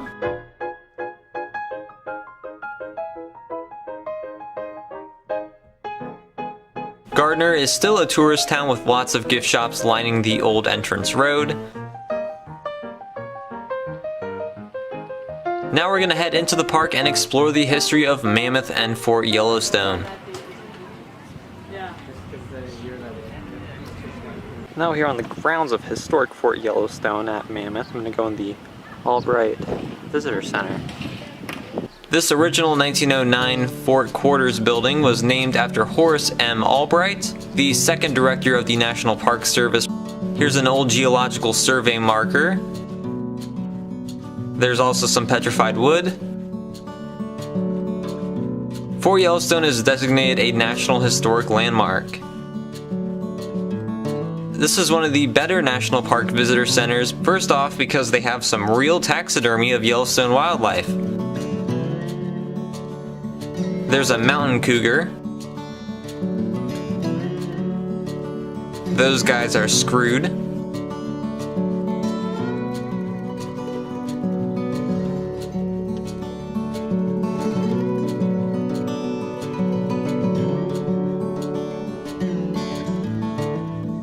That's a bighorn sheep. They have their own museum in Du Bois, Wyoming. This guy's about to get pounced on by a wolf. I'm sure the squirrels are happy about the reintroduction of the wolf. There's a beaver.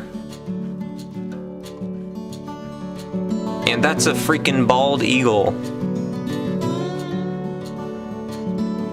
That's one of the original fireplaces.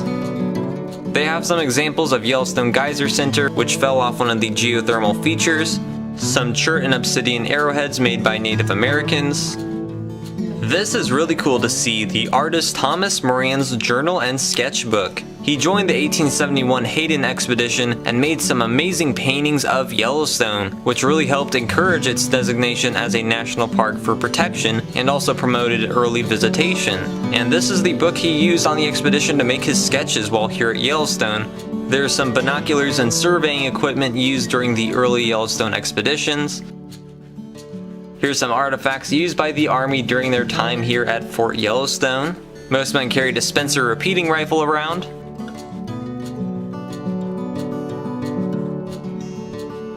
The bathroom has some bear tiling, that's cool. And Yellowstone is, or was before the US pulled out of UNESCO, a UNESCO World Heritage Site. From the fort you can see all of the Mammoth area, which is where the fort was built. It is a very short distance from the Mammoth Hot Springs, one of the geothermal highlights of the park, and I have a separate video on that. But now we're going to walk around historic Fort Yellowstone. These are original officers' quarters from the 1890s and early 1900s. The US Army administered Yellowstone National Park for quite a while, because in 1872 when it was established, there wasn't a National Park Service. Immediately after its designation, people were just coming into the park, hunting, destroying the natural features, and taking souvenirs, and the civilian superintendents didn't have the resources to stop it. So the Army was called in 1883 to defend the Yellowstone, and they stayed here at the fort for about 30 years. They originally had a little camp at the base of Mammoth Hot Springs, then in 1890 they got money for a permanent post. This is the guardhouse, built in 1891. It's the oldest building of the fort, and every visitor used to have to check in here. This is the last structure built here, the 1913 chapel. It is still in use today.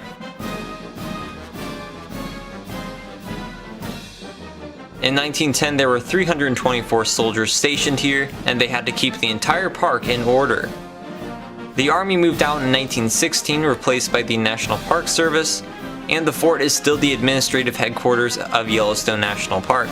This was the new guardhouse, and it's still used as the Yellowstone Jail. If you punch a bison and live somehow, you'll get thrown in here.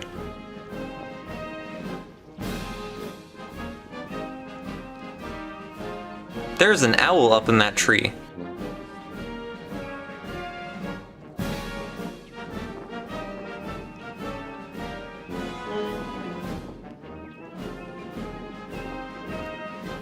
These are the 1897 cavalry barracks. It could hold up to 60 men.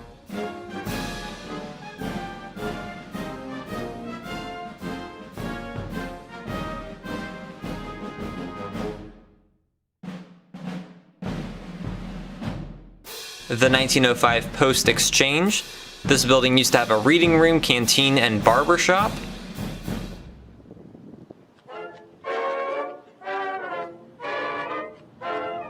This is one of the later buildings built by Scottish stonemasons in 1909, and it housed cavalry troops, and it's now the main National Park administrative building. This is the 1936 Yellowstone Main Post Office. It's a pretty nice place. One thing that's really cool about Fort Yellowstone is that there's a herd of elk that love hanging around here, and they are out this evening.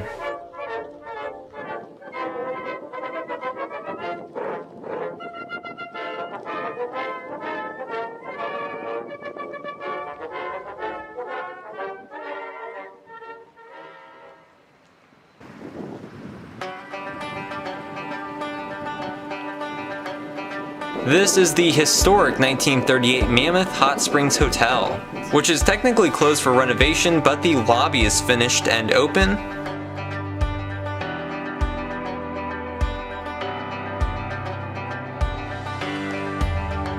This is a beautiful copper and shell water fountain crafted by Elizabeth Eaton Burton around 1910, and they don't really know how this got in the lobby back in the 1930s, but it's still amazing.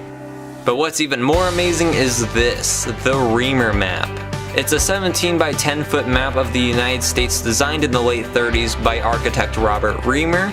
It is made of 15 different types of wood and contains more than 2,500 pieces. It is absolutely stunning. And now I'm going to eat in the fanciful Mammoth Hot Springs dining room, which I do recommend.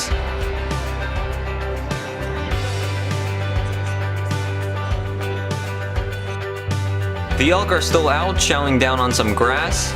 They do seem friendly, so I'm gonna get uncomfortably close to them to get some good shots.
I'm now a good ways east of Mammoth at the Roosevelt Lodge.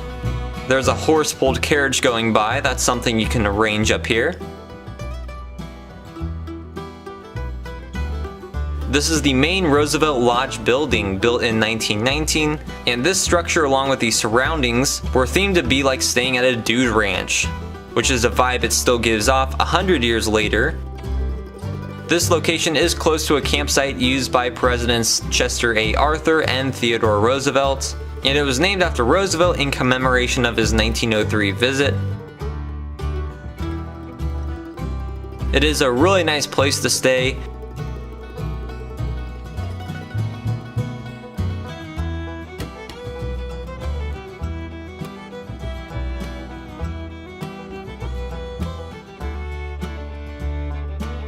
You can get breakfast in its dining room.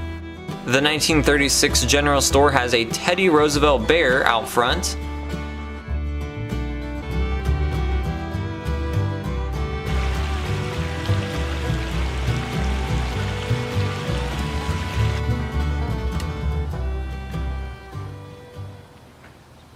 And I'm staying in this old cabin. So this is the cabin. And luckily, it does have a toilet. I don't have to use an outhouse tonight. Yay!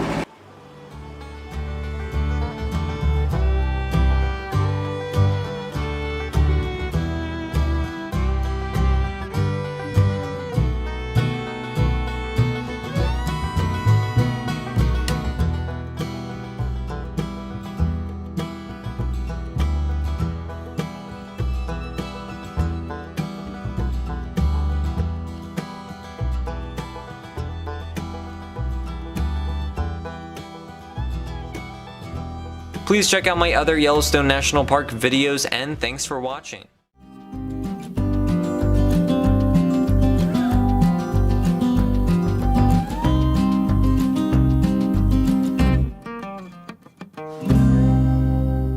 Hey there, I am in Yellowstone National Park, Wyoming, and I am at the Norris area. This area has a geyser basin, one of the original trailside museums, and the Museum of the National Park Ranger. I've never been to this area, so I'm excited to check this place out. First, I'm going to take a look at the historic Norris Museum, one of the original trailside museums built in 1929. This structure is in the National Park rustic style and is a National Historic Landmark. Now this one, especially compared to the Fishing Bridge Museum, is a bit underwhelming. It's small and there's no real artifacts or anything, but there's some signs about the geology of the Norse Geyser Basin and the geothermal features of Yellowstone.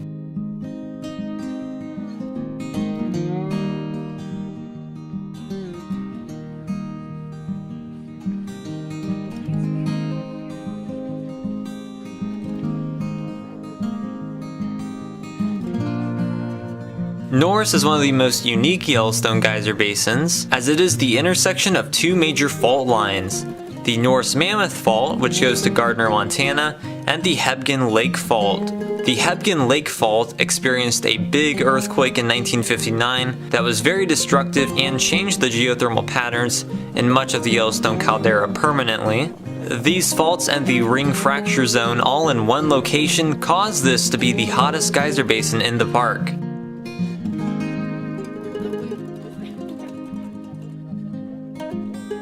The colloidal pool is a double spring, that's pretty interesting. That is the hurricane vent, with some real murky blue waters.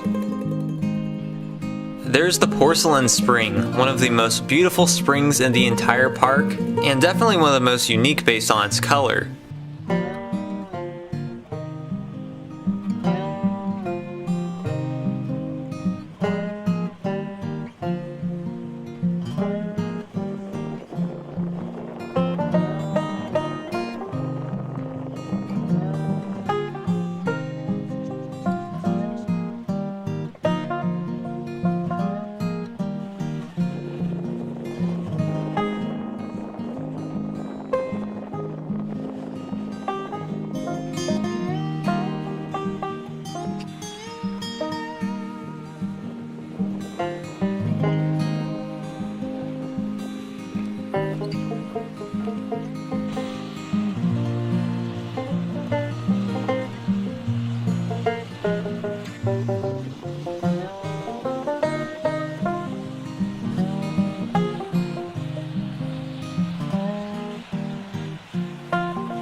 That's Constant Geyser.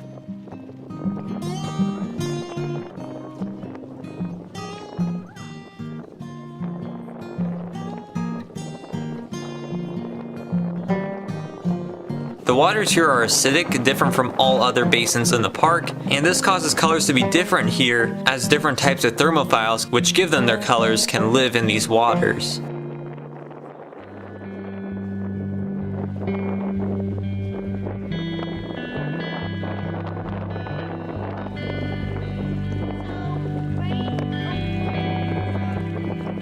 Norse is the fastest changing area in Yellowstone. New geysers and pools appear and break annually.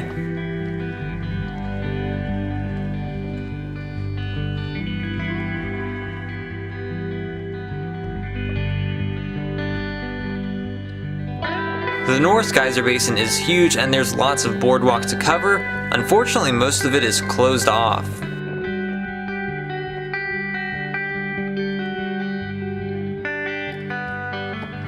I'm now at the Museum of the National Park Ranger.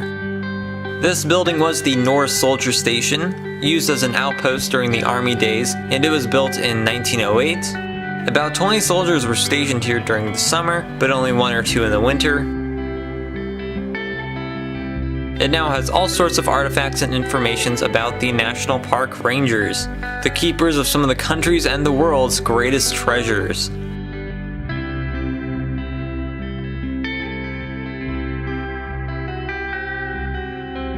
That is a bust of the first ranger, Harry Yount, who arrived here in Yellowstone in 1880 as the park's first gamekeeper, and he protected Yellowstone wildlife from poaching. That's a ranger firefighting uniform.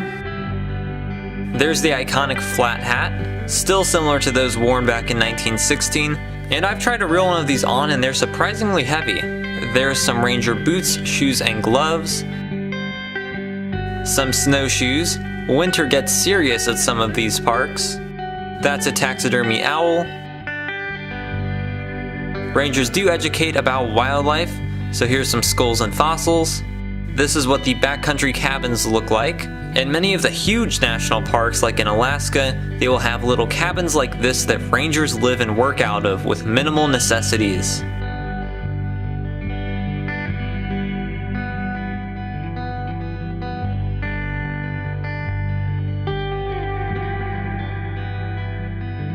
There's some National Park Ranger badges.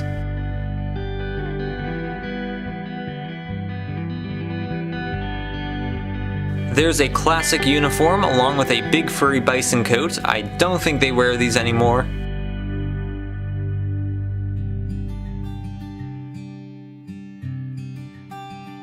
A Springfield rifle and some other weapons that were carried by the early rangers.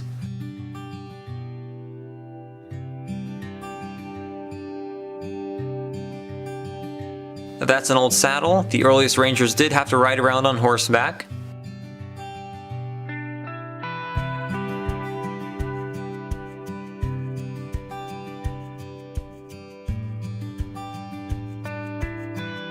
That's a field glass case carried during the 1869 Folsom, Cook, and Peterson expedition. There's an antique speed graphic camera from the early 20th century.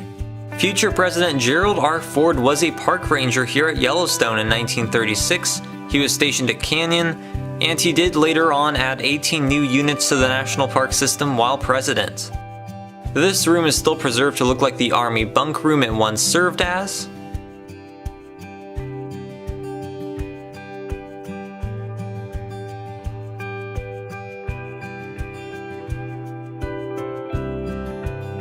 As this was the world's first national park, the idea has spread to most countries, and these are badges from foreign national park systems.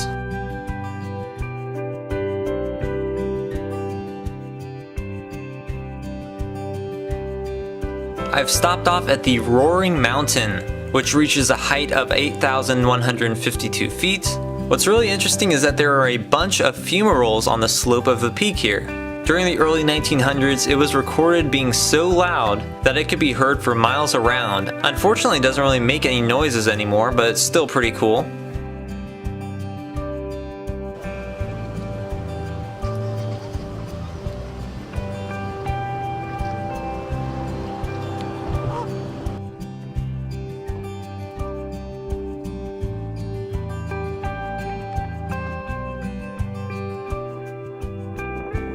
I'm now at one of the lesser known geothermal areas, the Artist's Paint Pot. It's a 1-mile trail that goes up on the hill there, and has some pretty unique geothermal features.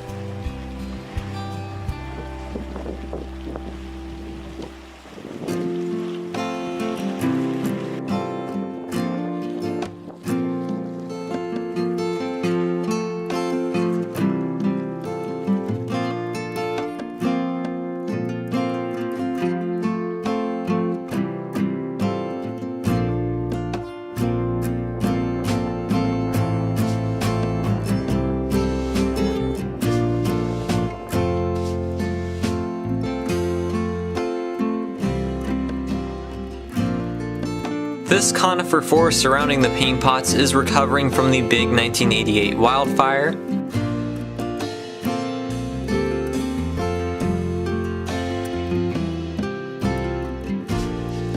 All of these hot springs and mud pots up here are considered the Artist's Paint Pots.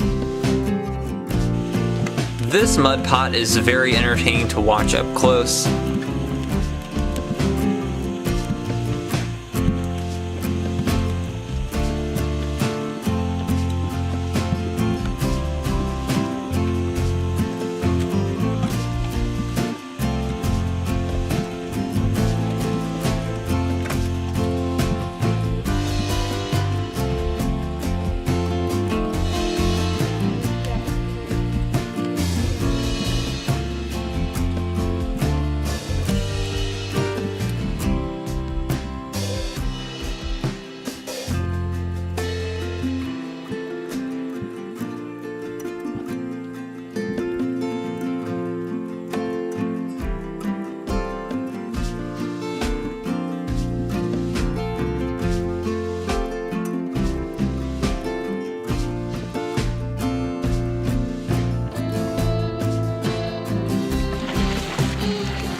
This is a really great little hike with great features, so don't miss the artist's paint pots.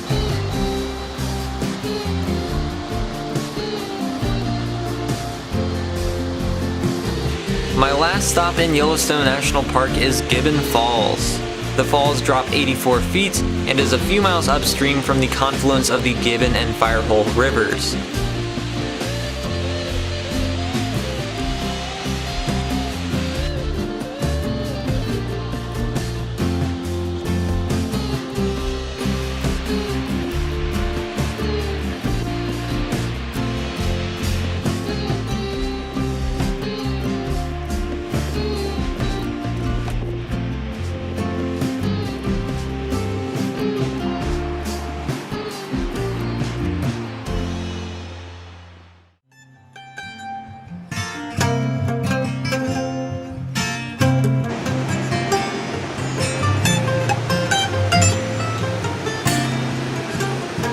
Hey y'all, I am in Yellowstone National Park, Idaho. There is actually a little sliver of Yellowstone in Idaho. The bulk of it is in Wyoming, but there's also a little sliver in Montana. Of course, everyone goes to Wyoming's part, but hardly anyone ever gets out here, and I've stumbled upon something really cool. It's Cave Falls. It's about 2 hours off of any of the main Yellowstone roads that you have to get through Idaho. Yeah, let's go check this out.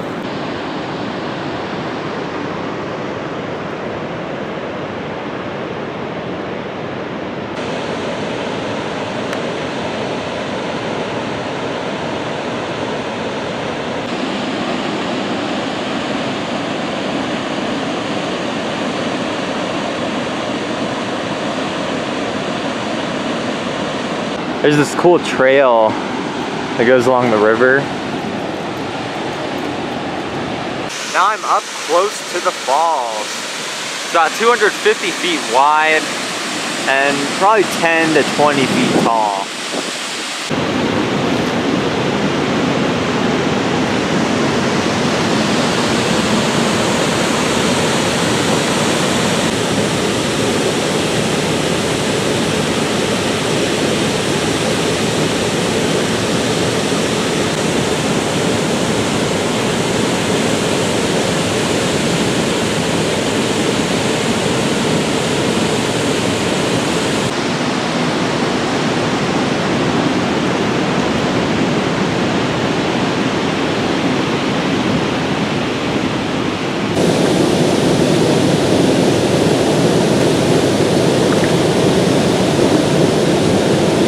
And it's called Cave Falls because there is kind of a cave right next to it.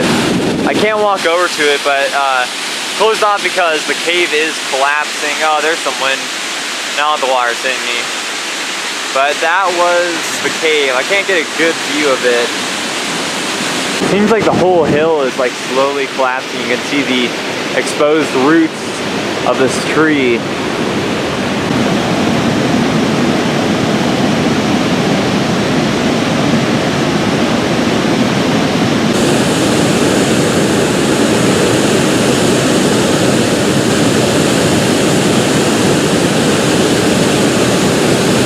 Love when the wind shifts over here and I get sprayed by water.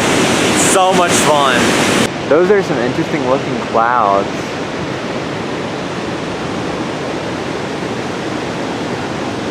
It's a rainbow cloud. Now I'm at the overlook above the collapsing cave. This is safe. Here's a view from above. There's a couple of mini waterfalls above Cave Falls, and that's what those are.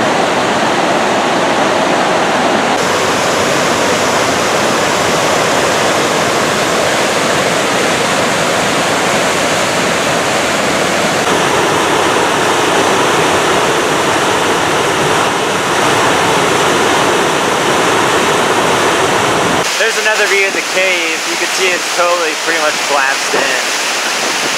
Alright, look at this view.